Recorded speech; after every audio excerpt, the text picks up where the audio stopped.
குழந்தைங்களுக்கும் காது குத்து ஃபங்க்ஷனுக்கான வேலை எல்லாமே நான் பார்த்துக்கிறேன் அப்படின்னு சொல்லி ஈஸ்வரி சொன்னதுனால சேதுவும் ராஜாங்கமும் சரி ஐஸ்வரியா பார்த்துக்கிறேன்னு சொல்லிட்டால, அவள் பார்த்துக்கிட்டும் சேது நீ போய் கோயிலில் எல்லாம் கேட்டுட்டு வா, கோயிலில் எந்த டைம் வரலாம், எந்த டைம் பூஜாரி நல்ல நேரம் குறித்து கொடுக்குறாரு, அந்த டைம் எல்லாமே கேட்டுட்டு வா சேது போ அப்படிங்கிறாங்க. கருப்பு இருந்துக்கிட்டு மாப்பிள்ளை நானும் வர்றேன் மாப்பிள்ளை, 2 பேரும் போயிட்டு வரலாமா அப்படிங்கவும், அப்போது அதுக்கு அங்கே இருக்கிற வந்து நானும் வர்றேனே குழந்தை எடுத்துக்கிட்டு போயிட்டு வரலாமே அப்படின்னு சொல்லி கேட்கவும், ஐஷு இருந்துக்கிட்டு மாமா நானும் வரேன் மாமா, நம்ம அழகரை எடுத்துக்கிட்டு போய் சாமி கும்பிட்டுட்டு வரலாம் மாமா அப்படின்னு சொல்லி சொல்கிறாங்க. சரி வாங்க எல்லாருமே ஒரு ட்ரிப் போயிட்டு வரலாம், என்னது மொட்டை அடிக்கிறதே அடுத்து வைக்க போகிறோம், அதனால வேண்டாமேன்னு யோசிச்சு அப்படின்னு செய்து சொல்லவும், இங்கே தானே மாமா நாங்களும் வர்றோம் போயிட்டு வரலாம் அப்படின்னு சொல்லிட்டு போய் எல்லாம் கோயிலில் டேட்டு டைம் எல்லாமே கேட்டுட்டு வரலாம், நல்ல நாள் நல்ல நேரம் எல்லாமே பார்த்துட்டு சொல்லி வச்சுட்டு மண்டபம் எல்லாம் புக் பண்ணிட்டு வரலாம் சாப்பிட்றதுக்கு எல்லாமே அப்படின்னு சொல்லிட்டு எல்லாரும் கோயிலுக்கு போகிறாங்க. அங்கே கோயிலுக்கு போய் சரி சாமி கும்பிடுங்க, நான் போய் பூஜாரி பார்த்துட்டு வர்றேன் அப்படின்னு சொல்லி சேது சொல்லவும், மாமா இருங்க நீங்களும் சாமி கும்பிடுங்க, எல்லாரும் ஒன்றா சாமி கும்பிட்டு அப்புறமா போய் நாங்கள் குழந்தைய நிலையில் வச்சுக்கிட்டு வெயிட் பண்ணுறோம், அப்புறம் நீங்கள் போய் எல்லாமே பேசிட்டு வாங்க அப்படின்னு சொல்கிறாங்க. அதுக்கு ஐஸ்வர்யா கிட்ட சரி ஐஸ்வர்யா அப்படின்னு சொல்லிட்டு போய் எல்லாருமே சாமியை கும்பிட்டுட்டு இருக்கிறப்போ அங்கே பக்கத்தில் இருக்கிறவருக்கு சாமி வந்து பயங்கரமாக ஆடுது. இவங்க எப்பையும் போகிற கோயில் தான், ஆனால் பரவாயில்ல ஐஸ்வர்யாவும் மலரும் போனதுனால சாமி வந்து ஆடுறப்போ கரெக்டாக சேது மேலே வந்து விழுந்துடுறாங்க அந்த சாமி ஆடுறவங்க. அப்போ அவங்க வந்து அவங்கள தூக்கி பிடிச்சி நிறுத்துறாரு சேது, கருப்புவும் கூடவே தூக்கி பிடிச்சி நிறுத்துறாரு. ஐயா இப்போ என்னைய தூக்கி பிடிச்சிங்கள 2 பேர், அவங்க மட்டும் என் முன்னாடி வந்து நில்லுங்க அப்படின்னு சொல்லவும் சேதுவும் கருப்பும் முன்னாடி போய் நிற்கிறாங்க. ஆனால் அவங்க சாமி ஆடுறவங்க யார் எந்த ஊர் என்னன்னு சேதுவுக்கு எதுவும் தெரியாது. சேதுவை பார்த்து உனக்கு 2 குழந்தைங்களா அப்படின்னு கேட்குறாங்க.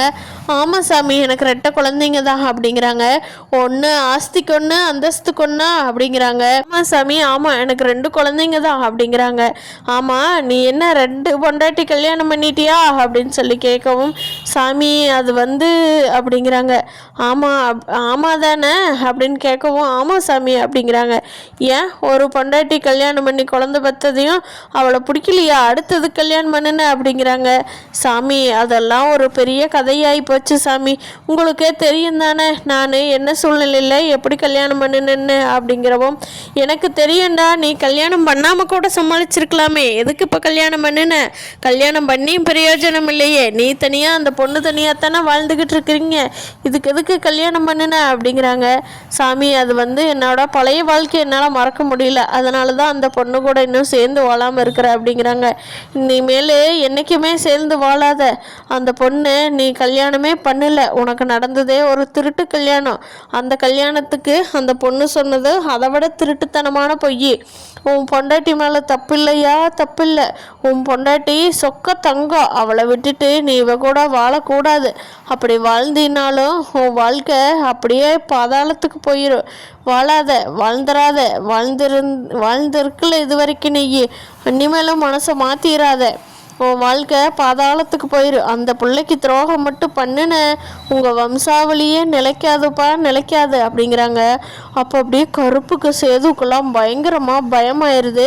அப்போ சேதுவுக்கு என்ன பேசுறதுனே தெரில. கருப்பு தான் கேட்குறாங்க, சாமி இப்போ கல்யாணம் ஆயிடுச்சு இப்போ என்ன பண்ணுறது 2வது சம்சாரத்தை அப்படின்னு கேட்கவும், வேண்டாம் அவளை வெட்டி விட்டுரு, அப்போ தான் உங்கள் குடும்பம் நல்லா இருக்கு அப்படின்னு சொல்லி சாமி சொல்கிறாங்க. இதை கேட்ட கருப்புக்கு ஐஸ்வர்யாவுக்கு எல்லாத்துக்குமே ஷாக் ஆகிறது. மலர் வந்து ஐஸ்வர்யாவை திரும்பி திரும்பி பார்க்குறாங்க. ஆனால் ஐஸ்வர்யா வந்து ஒன்றும் தெரியாத மாதிரி நடிச்சிட்டு இருக்கிறாங்க. அப்போ சாமி திருப்பியும் சொல்லுது, இங்கே பாரு நீ 2வது தாலி கட்டின உன் பொண்டாட்டின்னு கூட இருக்கிறவ பொய்யா பேசி உள்ளே வந்திருக்கிறா, அவளை நீ ஏற்றுக்கிட்ட உன் வாழ்க்கை பொய்யா போயிரும்பா பொய்யா போயிரும் பார்த்துக்கோ அப்படின்னு சொல்லிட்டு சாமி வந்து மலை ஏற பார்க்குது. அப்போது கருப்பு போய், சாமி இதுக்கு என்ன பண்ணணும், யார் என்ன பண்ணுனா இதுக்கு சேதுவோட வாழ்க்கை நல்லா இருக்குன்னு முழுசாக சொல்லிட்டு போங்க, அறகுறையாக நிறுத்துறீங்களே எங்களுக்கு ஒன்றும் புரியலையே அப்படின்னு சொல்லி கருப்பு உள்ளே போய் கேட்குறாங்க. அப்போ சாமி சொல்கிறாங்க, அவன் சேது எப்போ அவன் பொண்டாட்டி கூட சேர்ந்து வாழ்கிறானோ அன்னைக்கு தான் அவனுக்கு வாழ்க்கையும் நல்லாயிருக்கும், மேன்மேலும் உயரத்துக்கும் போவான், செல்வாக்கும் அதிகரிக்கும், இப்போ அதுக்கு தாலி கட்டிக்கிட்டு பொண்டாட்டின்னு வச்சிருக்கிற புள்ள கூட சேர்ந்து வாழ ஆரம்பிச்சிட்டான்.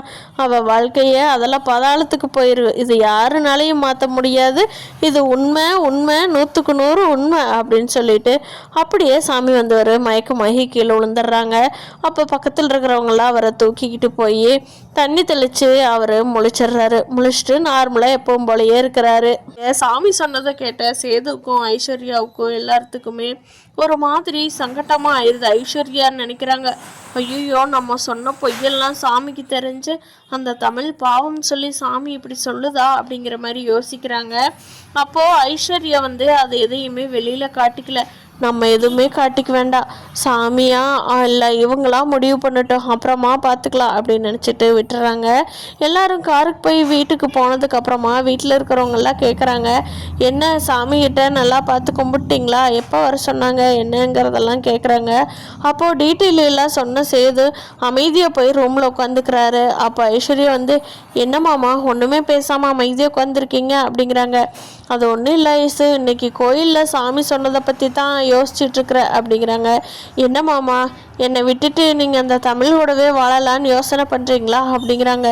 ஐயோ அது ஐசு, நீயும் சாமி சொன்னதை கேட்ட இல்லை, அப்புறம் எப்படி நான் என்ன முடிவு பண்ணுறது அப்படின்னு சொல்லி சேது சொல்கிறாங்க. அதுக்கு ஐஸ்வர்யா இருந்துக்கிட்டு, மாமா நீங்கள் கண்டதையும் போட்டு கண்டவங்க சொல்கிறது எல்லாம் போட்டு மனசில் போட்டு குழப்பிக்காதீங்க மாமா. 1000 பேர் 1000 சொல்லுவாங்க. யாருக்கு யாரை பிடிக்குதோ அவங்க கூட வாழ்ந்தா தான் நல்லதுன்னு சொல்லுவாங்க. எத்தனை பேர் டிவோர்ஸ் பண்ணி மறுபடியும் ரீமேரேஜ் பண்ணிக்கிட்டு போகிறாங்க. ஆனால் அவங்களுக்கெல்லாம் தெரியாதா என்ன, கல்யாணம் ஃபஸ்ட்டு அவங்களும் நல்லா இருக்குதுன்னு தான் நினச்சிருப்பாங்க. போக போகத்தானே கல்யாண வாழ்க்கையை தடமாறுறத அவங்களும் உணர்றாங்க. அதனால கல்யாணம் பண்ணினதெல்லாம் தப்புன்னு யாரும் சொல்ல முடியாது மாமா.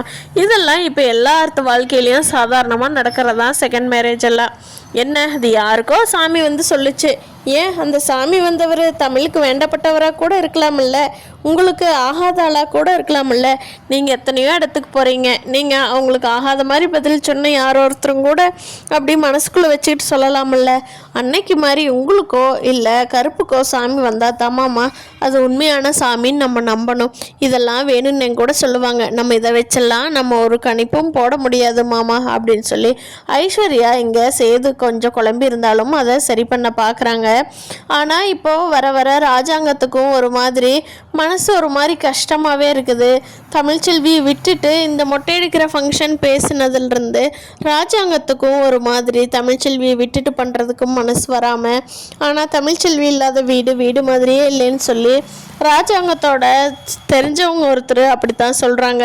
ஐயா உங்கள் சின்ன மருமக உங்கள் வீட்டுக்கு ஒத்து வர்ற மாதிரியே தெரியலையே, உங்கள் பெரிய மருமக இருக்க வரைக்கும் வீடு எப்படி லட்சுமி கடாச்சமாக இருந்தது, இப்போ உங்கள் வீட்டை பார்த்தா எங்களுக்கு அப்படி ஒன்றும் தோணலை ஐயா அப்படின்னு சொல்லி ராஜாங்கத்தையிட்டும் பார்க்குறவங்கெல்லாம் சொல்கிறாங்க. ராஜாங்கம் ஐஸ்வர்யாவை எதுவும் பண்ண முடியாது, சீக்கிரமாக ஐஸ்வர்யா ஃபோனில் கூப்பிட்டு பேசுனதெல்லாம் தப்புன்னு சொல்லி ராஜாங்கத்துக்கும் சேதுக்கும் தெரிஞ்சு ஐஸ்வர்யாவை வீட்டை விட்டு வெளியே துரத்துனா நல்லாயிருக்கும்னு நினைக்கிறவங்க நம்ம வீடியோவை லைக் பண்ணிவிட்டு நம்ம சேனலை இன்னும் சப்ஸ்கிரைப் பண்ணாதவங்க சப்ஸ்கிரைப் பண்ணிக்கோங்க.